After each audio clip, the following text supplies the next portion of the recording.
এক মহিলা ছিল বনি ইসরায়েলের, পাপিষ্ঠা নারী, শরীরের বিনিময়ে পয়সা নিত। এর চেয়ে বেশি খুলে বলার মতো অবস্থা নাই, ছোট ছোট বাবুরাও আছে মাশাআল্লাহ। শরীরের বিনিময়ে কি নিত? সে পয়সা নিত। যার কারণে ওই সময়কার এলাকাবাসী তাকে এক ধরনের বয়কট করেছে, তার সাথে তেমন সম্পর্ক রাখত না ভালো মানুষরা। একদিন সে রাস্তা দিয়ে হেঁটে যাচ্ছে জঙ্গলের মধ্য দিয়ে, তো প্রখর রোদের মধ্যে তীব্র গরম। ওই মহিলা দেখে একটা কুকুর ইয়ালহাসু, হাঁপাচ্ছে, তার জিভ বেরিয়ে এসেছে।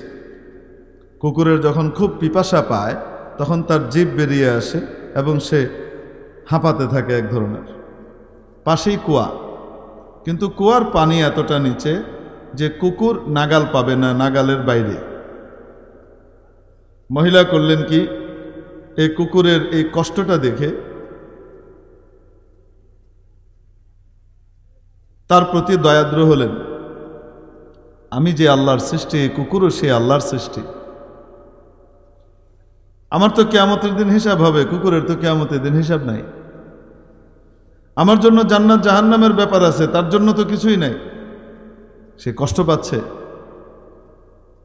মহিলা নিজের পায়ে যে মোজা ছিল, চামড়া বা এই জাতীয় শক্ত কোনো মোজা, এই মোজাটাকে মগের মতো ব্যবহার করলেন, আর নিজের গায়ে যে দোপাট্টা ছিল, ওড়না, এই ওড়নাটাকে দড়ি হিসেবে ব্যবহার করলেন। বেঁধে নিচ থেকে পানি উঠিয়ে কুকুরকে পান করালেন। মহিলা চলে গেলেন। আল্লাহর কি কুদরত, ওই রাতে মহিলার ইন্তেকাল হয়ে যায়। এরকম পাপিষ্ঠা নারীর জানাজায় কি সারা দুনিয়ার মানুষ এসে জড়ো হয়? অনেক আত্মীয়রাও আসেনি। কবর হয়ে গেছে। আল্লাহ পাক ওই যুগের নবীর কাছে ওহী পাঠিয়ে দিলেন যে আমার বান্দি আমার এক অবলা মাখলুকের প্রতি যে দয়া করেছে, মায়া দেখিয়েছে, আমি তার এই কাজটাকে বড় পছন্দ করেছি, এই উসিলায় তাকে আমি মাফ করে দিয়ে জান্নাতে পাঠিয়ে দিয়েছি। তার জন্য আমি জান্নাত বরাদ্দ করে দিয়েছি। মেরে মুহতারাম দোস্ত, এটা কুকুর আর অবলা প্রাণীর প্রতি, যেই প্রাণীর লালা শরীরে লাগলে নাপাক হয়ে যায়, কাপড়ে লাগলে কাপড় নাপাক হয়ে যায়, নামাজ হয় না, নাজাসাতে গলিজা, পায়খানা পেশাবের মতো নাপাক, বরং জার্মের দিক থেকে তার চেয়ে ভয়ঙ্কর। এই জার্ম দূর করার জন্য নবীজি সাল্লাল্লাহু আলাইহি সাল্লাম, কুকুর যদি কোনো পাত্রে মুখ দেয়, তাহলে নবীজি ওই পাত্রকে পরিষ্কার করবার জন্য 7 বারও ধুতে বলেছেন। কোন রিওয়ায়াতে 8 বারের কথাও আছে, কোন রিওয়ায়াতে আছে উলাহুন্না বিত্তুরাব, কোন রিওয়ায়াতে আফিরু সামিনাতা বিত্তুরাব, কোন রিওয়ায়াতে উখরাহুন্না বিত্তুরাব। 7 বার ধো, তার ভিতরে 1 বার মাটি দিয়ে মাজো। এটা পবিত্র করার জন্য না, পবিত্র তো 3 বারই হয়ে যায়, 3 বার ধুলেই পবিত্র হয়ে যায়। কিন্তু কুকুরের লালার ভিতরে এমন জার্ম আছে যে জার্মের কারণে সেটা 3 বার ধোয়ার দ্বারা পরিপূর্ণভাবে চলে যায়, এরকম না। এটাকে মাটি দিয়ে মাজতে হয়, খুব ভালোভাবে ধুতে হয়। এরকম একটা জঘন্য প্রাণীকে পানি পান করানোর কারণে আল্লাহ রাব্বুল আলামিন এই পাপিষ্ঠা নারীর সমস্ত পাপ মাফ করে দিয়ে জান্নাতে পাঠিয়ে দিয়েছেন। যদি কোনো বান্দা, যদি কোনো মানুষ আশরাফুল মাখলুকাতের খেদমত করে, মানুষের খেদমত করে, মানুষের মধ্যেও আবার সর্বশ্রেষ্ঠকে, খায়রুকুম মান তাআল্লামাল কুরআন ওয়া আল্লামা, তোমাদের মধ্যে সবচেয়ে শ্রেষ্ঠ ওই ব্যক্তি যেই ব্যক্তি নিজে কোরআন শিখে এবং অন্যকে কোরআন শিখায়। কোরআনের টিচার, হাদিসের টিচার, ফিকহের টিচার, যারা কোরআন শিখে অন্যকে কোরআন শিখায়, কোরআনের মর্ম শিখায়, কোরআনের বাণী শিখায়, কোরআনের তাফসীর শিখায়, এ লোক হলো সবচেয়ে সেরা। আর যারা ওই পড়ালেখাটা করে, আল্লাহ নবী সাল্লাল্লাহু আলাইহি সাল্লাম বলেন, ফেরেশতারা এসে তার সামনে নূরের পাখা বিছিয়ে দেয়, এটার উপর দিয়ে হাঁটেন, লাল গালিচা না। এই শ্রেষ্ঠ মানুষগুলোর যদি কেউ খেদমত করে, যদি তাদের খাবার দাবারের দিকে খেয়াল রাখে, তাদের বাসস্থানের দিকে খেয়াল রাখে, তাদের পড়ালেখার দিকে খেয়াল রাখে, তাদের জন্য মাওলায়ে পাকের কাছে কি মর্যাদা অপেক্ষা করছে এটা তো আল্লাহই ভালো জানে। এই জন্য মাদ্রাসার কোনো সময় খেদমতের সুযোগ পেলে ইনশাআল্লাহ খেদমত করব। তো মাদ্রাসার বাচ্চাদের, তালিবে ইলমদের, আসাতিজা ইকরামের, শিক্ষকদের এবং মাদ্রাসার বিল্ডিং বানিয়ে দেওয়া, যে আমি ভালো বিল্ডিংয়ে থাকি, আরামে ঘুমাই, আর মাদ্রাসার ছাত্র আর উস্তাদরা যারা দিন শিখছে সবচেয়ে সেরা হচ্ছে আল্লাহর নবীর ভাষায়, আল্লাহর নবীর মেহমান হিসেবে যারা পড়ালেখা করছে, তারা শীতের ভিতরে কাঁপছে, তাদের জানানোর নাই, তাদের দরজা নাই, তাদের উপরে ঠিকমতো চাল নাই। কিয়ামতের দিন আল্লাহর কাছে নবীজির সামনে কিভাবে মুখ দেখাবো? উচিত তো ছিল আমার ঘরটা যতটুকু ভালো হবে, আমার আল্লাহর ঘর তার চেয়ে সুন্দর হবে। আমার আল্লাহর নবীর মেহমানখানা এটা তার চেয়ে ভালো হবে। সৌদি আরবে যান, কুয়েতে, কাতারে যান, সেখানে যে সমস্ত দ্বীনি মাদ্রাসাগুলোকে তারা প্রতিষ্ঠা করে, তাদের নিজেদের বাড়ির চাইতেও তারা ওগুলাকে সুন্দর করে। আল্লাহ পাক তাদেরকে টাকা পয়সা এমনি দিয়েছেন তা তো না। তারা গুনাহখাতা কম করে এরকম না, তারা অনেক গুনাহখাতা করে, কিন্তু দ্বীনের প্রতি, ইসলামের প্রতি, ইসলামপন্থীদের প্রতি তাদের একটা আলাদা টান, মায়া, মমতা, ভালোবাসা আছে। খেদমতের জন্য এগিয়ে আসে। আল্লাহ পাক এজন্য তাদের জন্য গায়েব থেকে রিজিকের ফয়সালা করেন। এক হাদিস শরীফের মধ্যে এসেছে, বলবো নাকি? বিরক্ত হচ্ছেন আপনারা? আলোচনা তো করতে চেয়েছিলাম একটা, আল্লাহ নিচ্ছেন অন্যদিকে, যেদিকে নেয় এদিকে যাক, কি আর কোন টেপ রেকর্ডার তো আর ছাড়তে পারবো না, তাই না? আল্লাহ পাক দিলে যা ঢালবেন তাই বেরোবে। আমি মনে করি হয়তো এখানে এই ওষুধটা দিলে বেশি কাজে লাগবে। আল্লাহ পাক বলবেন যে তুমি কি জানো এখানে রোগ কোনটা বেশি, এটার ওষুধ অন্যটা দরকার, তো এই জন্য আল্লাহ পাক অন্য ওষুধ বের করবেন। তো আমরা কি করব? আমরা তো উপর আল্লাহর হাতে ছেড়ে দিছি। মাওলা এমন কিছু কথা বের করে দেন যেগুলোর দ্বারা কিয়ামতের দিন আমার এবং আমার সামনে যারা আছে শুনছেন তাদেরও কিয়ামতের দিন নাজাতের জরিয়া হয়ে যায়, মুক্তির কারণ হয়ে যায়, আমিও বেঁচে যাই, তারাও বেঁচে যায়। যাই হোক, হাদিস শরীফের মধ্যে এক ঘটনা এসছে। এক ব্যক্তি, ওই বন চেনেন আপনারা? বন বা বড় মাঠ, ধুধু ময়দান, ধুধু প্রান্তর যে আছে, এটা কি বলেন আপনারা আপনাদের এলাকায়? হ্যাঁ, মরুভূমি তো বাংলাদেশে নাই, মানে বিশাল মাঠ, বাড়িঘর নাই, মাইলের পর মাইল খালি ময়দান। যে এই অঞ্চলে হাওর বলি আমরা, তাই তো? হাওর, বিল, এগুলাতে আসলে তো একসময় সমতল ভূমিতেও এরকম ধুধু প্রান্তর ছিল। এখন সমতল ভূমি যা আছে সব মানুষ বাড়িঘর বানিয়ে কি করে ফেলেছে, ভরে ফেলেছে। যার কারণে এখন যেখানে বর্ষাকালে থাকা যায় না, ওই জায়গাগুলোই শুধু ক্ষেতের জন্য খালি পড়ে আছে। তো যাই হোক, হাওর বলেন আর বিল বলেন, বিরাট প্রান্তরের মধ্য দিয়ে যাচ্ছে। তো হঠাৎ ওই লোক গায়েবী আওয়াজ শুনছে যে কেউ বলছে যে অমুক এর ছেলে অমুকের বাগানে তুমি পানি দাও। কাকে বলছে? মেঘকে, সাজকে। উপরে যে সাদা মেঘমালা থাকে এটাকে কি বলেন আপনারা? মেঘ বলেন, সাজ বলেন না? ময়মনসিংহ আর সিলেটে কয় হাজ। যে আপনারাও হননি হাজ ধরছে? আচ্ছা, মানে মেঘ আসছে। তো কেউ শুনছে, দেখছেন আওয়াজ পাইতেছেন কিছু? আপনাদের প্রতীক্ষিত শেখ চলে আসছে। কে আসছে? হাসান জাহান ভাই আসছেন। তাড়াতাড়ি নিয়ে আসেন, দেরি করেন না, ওনারা অন্য জায়গায় বরকত দেওয়ার বিষয় আছে। আচ্ছা, যাই হোক, ওনারা অন্য জায়গায় বরকত দিতে হবে, তো দেরি করায় না হজরতকে।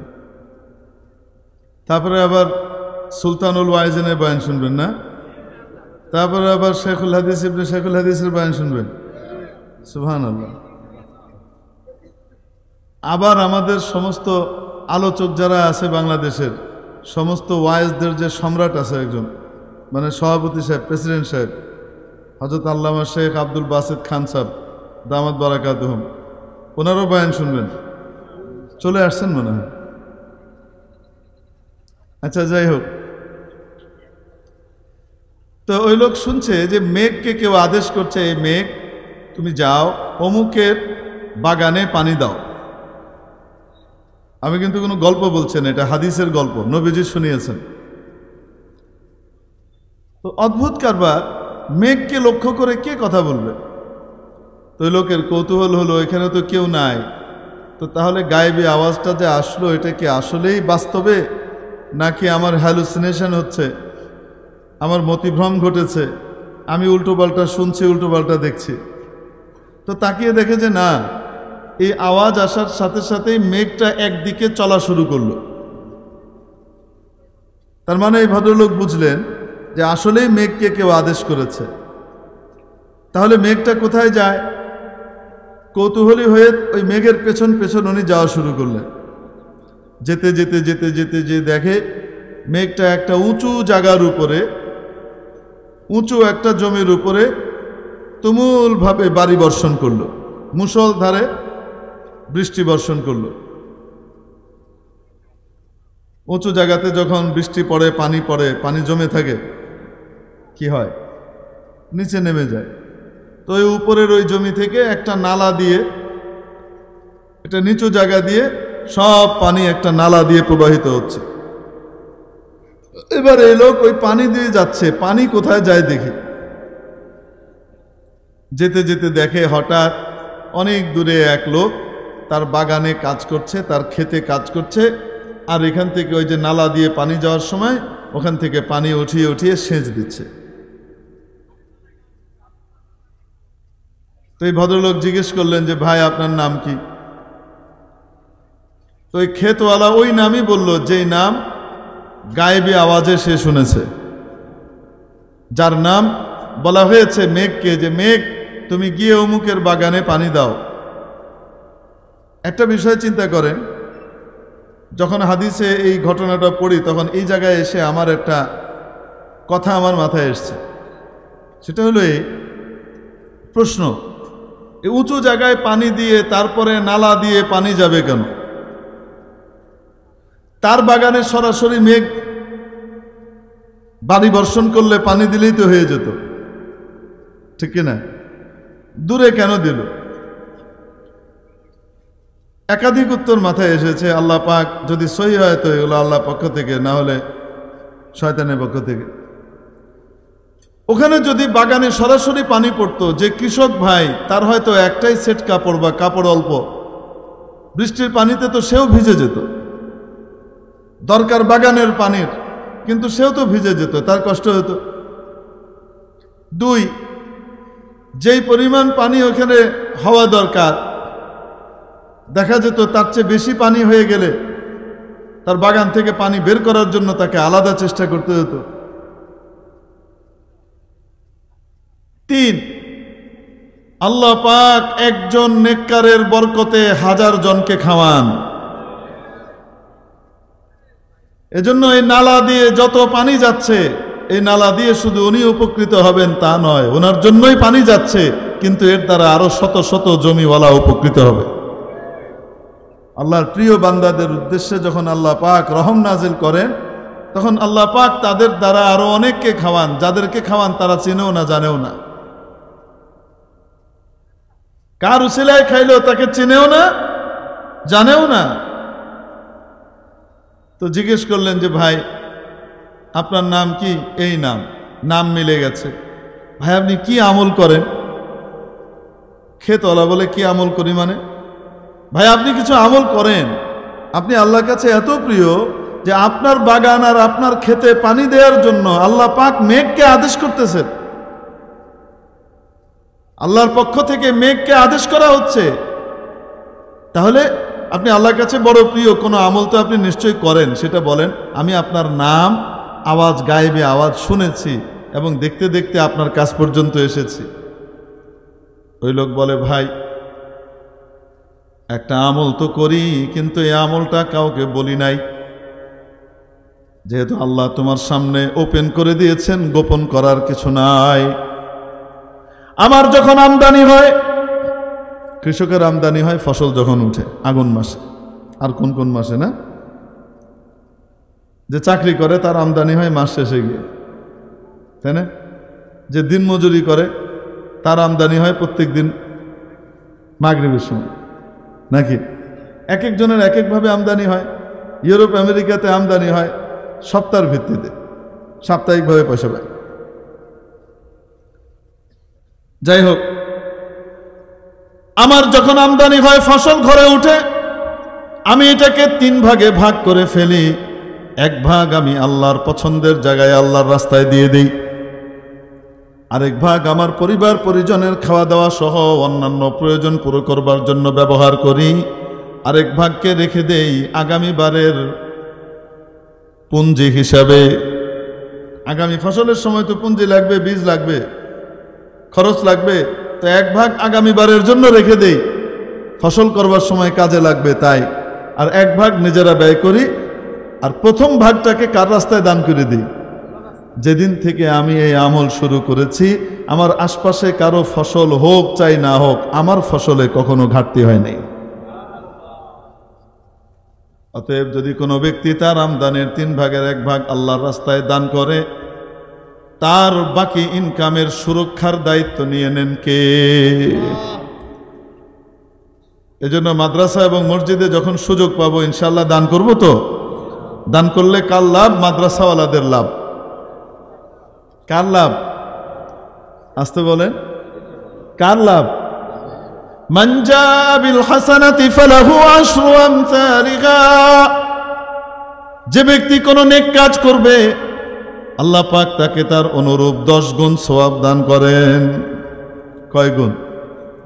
একবার হযরত আলী রাদিয়াল্লাহু তাআলা আনহু হযরত ফাতেমা রাদিয়াল্লাহু আনহাকে বললেন, নিজের স্ত্রীকে, ফাতেমা কিছু আনবো তোমার জন্য বাজার থেকে, বাজারে যাচ্ছি, বলো তোমার শখের কিছু বলো। হযরত ফাতেমা বললেন, না কিছু দরকার নেই, আপনি সুস্থভাবে ফিরে আসেন, ফ্যামিলির যা লাগে ওগুলো আনলেই হবে, আমার জন্য কিছু লাগবে না। আহা বলো না, বারবার পিড়াপিড়ি করলেন, কখনোই তো বলো না, বলো। তো বললেন, ঠিক আছে, যদি আনতে চান তো একটা আনার নিয়ে এসেন। কে নিয়ে এসেন? আনার চিনি তো আমরা, কি সেটা?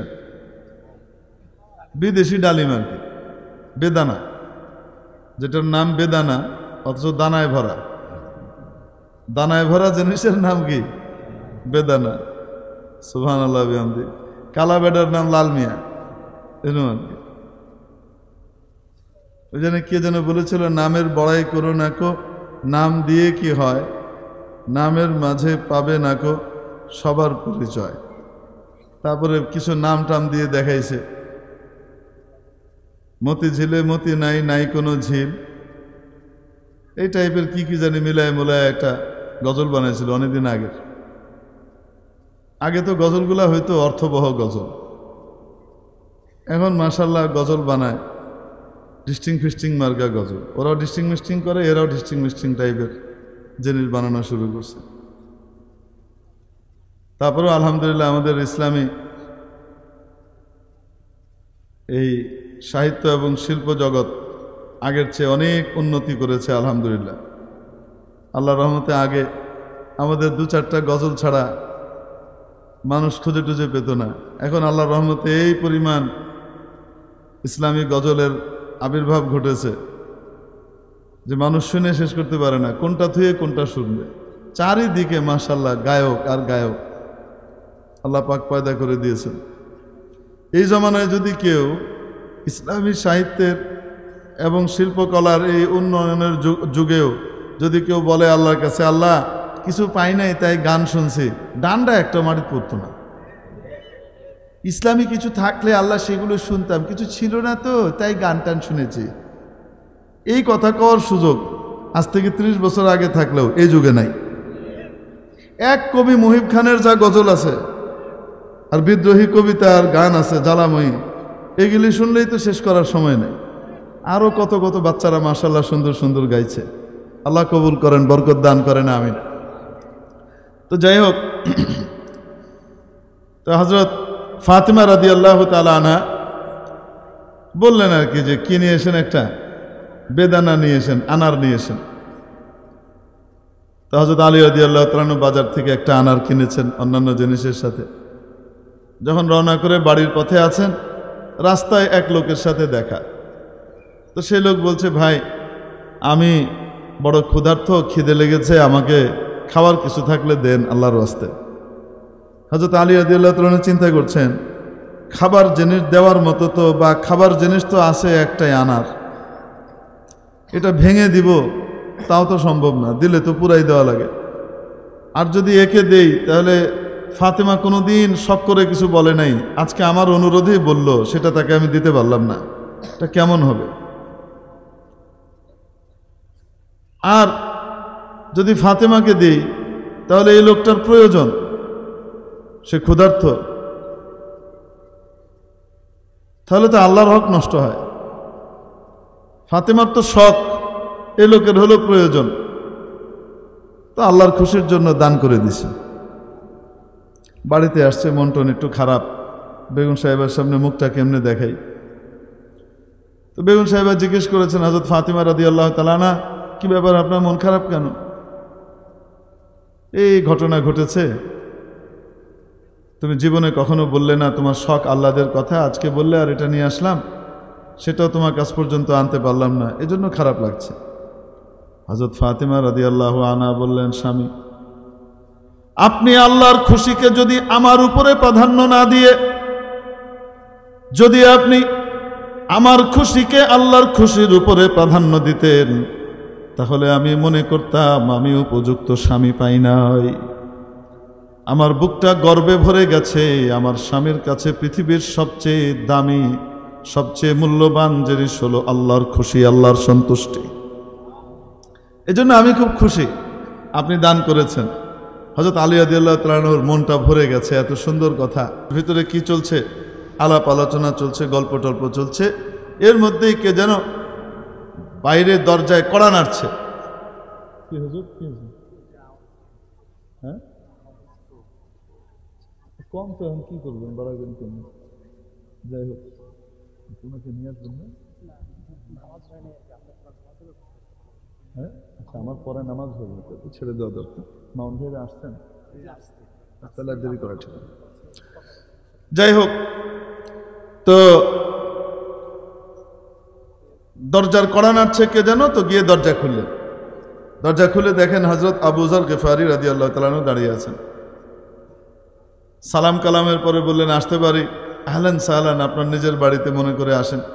ভিতরে নিয়ে ঢুকালেন। আবু যর গিফারি রাদিয়াল্লাহু তাআলা আনহু একটা ব্যাগ আর একটা পোঁটলা দিলেন কাকে? হযরত আলীকে। দিয়ে বলছেন, আলী নাও, তোমাদের জন্য কিছু আনার নিয়ে আসছি। দিছিলেন কয়টা? আসছে কয় ব্যাগ? এক ব্যাগ। ভিতরে নিয়ে গিয়ে বললেন, ফাতিমা দেখো, আল্লাহর রাস্তায় একটা দেওয়া হয়েছে, আল্লাহ এক ব্যাগ পাঠিয়ে দিয়েছেন। কি মনে করে আবার বললেন, দেখো তো, গুনে দেখো তো কয়টা? তো গুনে দেখা গেল 9টা। তুমি বললেন, ফাতিমা এটা ব্যাগে ভরে দাও, এটা আমাদের না, এটা ভুল ঠিকানায় আসছে। কারণ আল্লাহ পাক বলেছেন একের বিনিময়ে 10 দিবেন। আল্লাহ পাক কখনো কম দিতে পারেন না, এখানে 10-এর কম আছে, একটা কম আছে, এটা আমাদের না। কেমন ইমান! ওটা নিয়ে ফিরিয়ে নিয়ে গেছে। হযরত, এটা মনে হয় আপনি আর কারোর জন্য কিনেছিলেন, চক্ষু লজ্জার খাতিরে মনে হয় দিয়ে দিয়েছেন, এটা আপনি তাদেরকেই দিয়ে। কেন আলী, তোমাদের কেন এমন মনে হলো? তো বলছেন, এই ঘটনা, আল্লাহ তো 10টা দেওয়ার কথা, এখানে 9টা আছে। হযরত আবু যর গিফারি রাদিয়াল্লাহু আনহু বলেন, আলী, তোমাদের ঈমান দেখে ঈর্ষা হয়। আল্লাহর কথায়ও কোনো ভুল নাই, তোমাদের ঈমানেও কোনো ঘাটতি নাই। আরে তোমাদের জন্য তো 10টাই কিনেছিলাম, ব্যাগে এঁটেছে 9টা, জায়গা ছিল না, কোচের ভিতরে একটা রেখেছি, দিতে ভুলে গেছি। আসলে মাওলা তোমাদের জন্য 10টাই পাঠিয়েছেন, নাও। এজন্য মাবুদের রাস্তায় খরচ করলে, আল্লাহর প্রিয় জায়গায় খরচ করলে কমে না বাড়ে। ইয়ামহাকুল্লাহুর রিবা ওয়া ইউরবিস সাদাকাত। আল্লাহ পাক হারামকে ধ্বংস করেন, সুদকে ধ্বংস করেন, দান খয়রাতকে দিন দিন বাড়িয়ে দেন। দুনিয়াতেও বাড়ান, আখিরাতেও বাড়ান।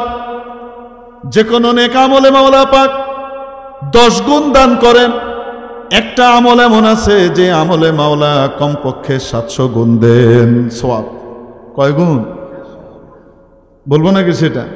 মাসালুল লাযীনা ইউনফিকুনা আমওয়ালাহুম ফি সাবিলিল্লাহি কামাসালি হাব্বাহ أنبتت 7 سنابل في كل سنبلة 100 حبة। সেটা হলো আল্লাহর রাস্তায় দান। কেউ যদি আল্লাহর রাস্তায় দান করে, আল্লাহ উদাহরণ দিয়ে বিস্তারিতভাবে কোরআন শরীফে বলছেন তাকে মিনিমাম 700 গুণ দেই। সুবহানাল্লাহ, সব বাইতে থিয়েছে। মিনিমাম কয়শো গুণ দেই? 700 গুণ।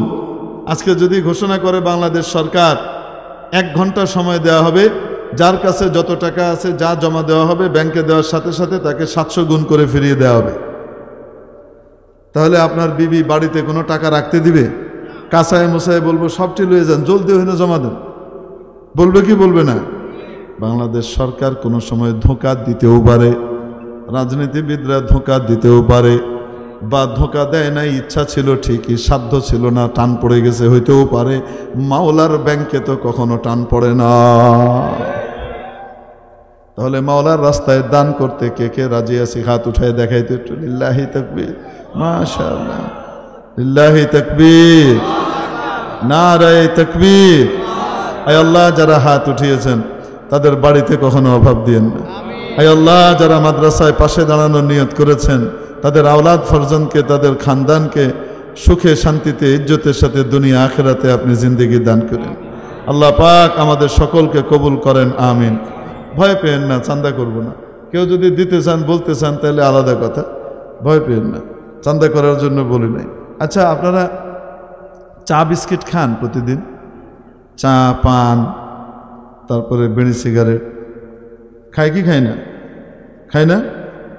আচ্ছা ঠিক আছে, সেখান থেকে টাকা বাঁচিয়ে দৈনিক 5 টাকা দিব এই মাদ্রাসাতে। কয় টাকা দিব? দৈনিক 5 টাকা। কত? আরে চা পান খাইতেই তো 150-200 টাকা চলে যেত। 5 টাকা দিব আল্লাহর রাস্তায়, দৈনিক 5 টাকা। কে দিব? হাত উঠায় দেখে দিই একটু। 5 টাকা চাইছি, বেশি চাই নাই ইনশাআল্লাহ। দেখি, হ্যাঁ মাশাআল্লাহ, আল্লাহ সবাই হাত উঠায় ফেলতেছে। আল্লাহু আকবার। ফেরেশতাদেরকে দেখান, ডেইলি 5 টাকা ইনশাআল্লাহ দেব তো? হাত নামাই, আল্লাহ কবুল করে। আচ্ছা, এই 5 টাকা গিয়ে হুজুররা নিয়ে আসতে হবে না নিজে দিয়ে যাব? হ্যাঁ, নিজে দিয়ে যাব। কে কে হাত উঠায় দেখে যে আমি পাঠায় দিব বা দিয়ে যাব? হুজুরদেরকে যাওয়া লাগবে না। হ্যাঁ, ও সবুজ পাঞ্জাবিওয়ালা হাত উঠায়ও উঠায় না, কারণ মাত্র 5 টাকা দিয়ে আমি হাত উঠাই কেমনে? আমাদের মান সম্মানের ব্যাপার। অসুবিধা নেই, আপনার জন্য 25 টাকা, সমস্যা নেই। 50 টাকা চাইলে 50 টাকা, এটা কম বলছি। হ্যাঁ, আল্লাহ কবুল করেন। তো 5 টাকা দৈনিক দিয়ে যাওয়া কষ্ট না? তাহলে 10 দিনেরটা একদিনে দিয়ে যান, কত হলো? তো 10 দিনেও আসা তো মুশকিল, ব্যস্ত মানুষ, আর ভুলে যাব। 1 মাসেরটা লয়ে এলেন, তো 1 মাসে কত হয়? 150 হয়। আচ্ছা ঠিক আছে, তো মাসেরটা দিয়ে যান। আবার যদি কেউ মনে মাত্র 150 টাকা দিয়ে যাবো, আবার প্রতি মাসে মাসে আইতে হইব, তো 6 মাসেরটা একবারে রেখে দেন। তো কত হবে 6 মাসে? 900 টাকা।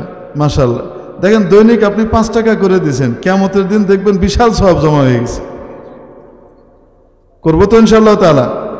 আর ওই যে বললাম, 3 ভাগের 1 ভাগ যে ব্যক্তি আল্লাহর রাস্তায় খরচ করবে, আল্লাহ পাক তার বাকিগুলার সিকিউরিটির দায়িত্ব নিয়ে নেবে। আল্লাহ পাক আমাদেরকে কবুল করেন, আমিন। ওয়া আখিরু দাওয়ানা আলহামদুলিল্লাহি রাব্বিল আলামিন।